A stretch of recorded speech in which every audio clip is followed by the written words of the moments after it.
Hi, Dr. Nicole Nemeth here. The question is liposuction versus brachioplasty and which is better for your arms? Liposuction is going to be a good option for you if you have relatively good skin quality, you have some thickness or adiposity to the arm tissue, and it's something that we can liposuction and kind of deflate and allow the skin to contract around that smaller sort of tube in circumference.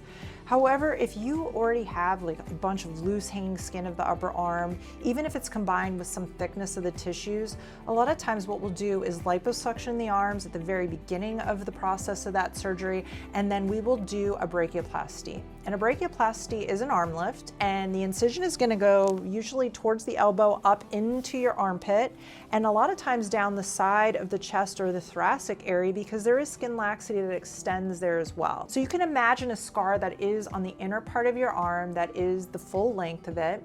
The most common complication, if you will, from an arm lift is that scar, and that scar can be a fine line on one side and it could end up widening, or could be really wide on one side and a fine line on the other.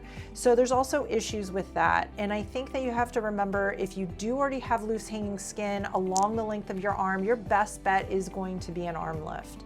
There are limited brachioplasties which will address upper arm skin laxity of just a very few centimeters. That can be a nice option, and that might also limit your scar to just the armpit. But that really depends, again, on your body, what you're going for, and what your surgeon is able to accomplish. So keep that in mind.